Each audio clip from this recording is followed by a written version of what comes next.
दोस्तों, इंडिया और अमेरिका के बीच अब तक का सबसे बड़ा डिफेंस फ्रेमवर्क साइन हुआ है पूरे 10 साल के लिए। और यूएस ने कहा our ties have never been stronger, यानी दोनों देशों के बीच स्ट्रेटेजिक पार्टनरशिप अब एक नए लेवल पर पहुंच गई है। लेकिन सवाल यह है, क्या यह डील सिर्फ डिफेंस कोऑपरेशन तक सीमित है या ये एक ग्लोबल पावर शिफ्ट का सिग्नल है?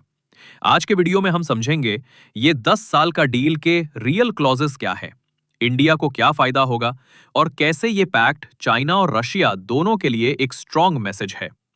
चलिए शुरू करते हैं। India US 10 year defence pact explained. क्या साइन हुआ है? अक्टूबर 2025 में वॉशिंगटन डीसी में इंडिया के डिफेंस मिनिस्टर और यूएस सेक्रेटरी ऑफ डिफेंस ने एक 10 साल defence industrial cooperation framework sign किया। ये फ्रेमवर्क चलेगा 2025 तक और इसका मेन फोकस है एडवांस्ड डिफेंस सिस्टम्स की को प्रोडक्शन, टेक्नोलॉजी ट्रांसफर और joint research on AI, drones और जेट इंजन्स जैसे modern weapons take. Simple words में, अब इंडिया और यूएस बायर सेलर नहीं, इक्वल पार्टनर्स बन गए हैं इन डिफेंस मैन्युफैक्चरिंग। डील के मुख्य फोकस पॉइंट्स इस डील के अंदर कुछ बहुत ही क्रूशल एरियाज कवर किए गए हैं।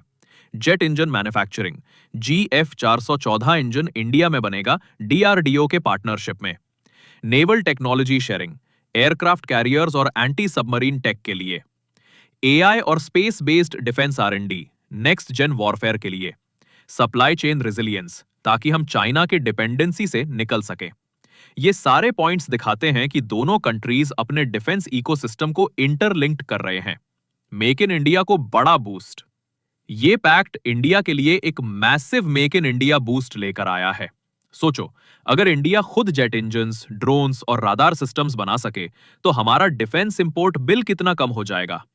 इसके साथ इंडियन स्टार्टअप्स और PSUs जैसे HAL, BEL, DRDO को यूएस टेक कंपनीज के साथ डायरेक्ट कोलैबोरेशन का मौका मिलेगा।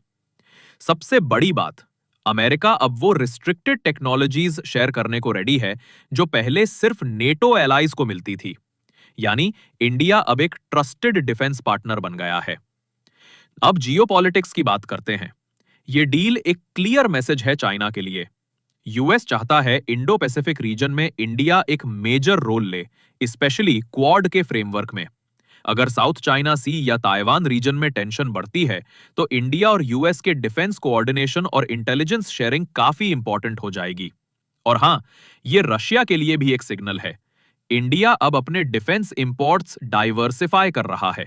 जहां पहले 70% वेपन्स रशिया से आते थे, अब फोकस शिफ्ट हो रहा है टुवर्ड्स वेस्टर्न अलायंसेस। अभी तक India US defence trade $20 billion cross कर चुका है। इस डील के बाद यह फिगर इजीली डबल या ट्रिपल हो सकता है। यूएस के defence giants Lockheed Martin, Boeing और जनरल एटॉमिक्स ऑलरेडी इंडिया में अपने मैन्युफैक्चरिंग हब्स एक्सपैंड कर रहे हैं। और ये सिर्फ मिलिट्री तक लिमिटेड नहीं है।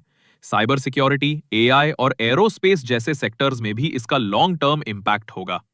तो बेसिकली ये डील डिफेंस के साथ इकोनॉमिक ग्रोथ भी ला रही है। चाइना ने इसे एक कोल्ड वॉर माइंडसेट बताया है, जबकि पाकिस्तान ने अपना डीप कंसर्न एक्सप्रेस किया। लेकिन वेस्ट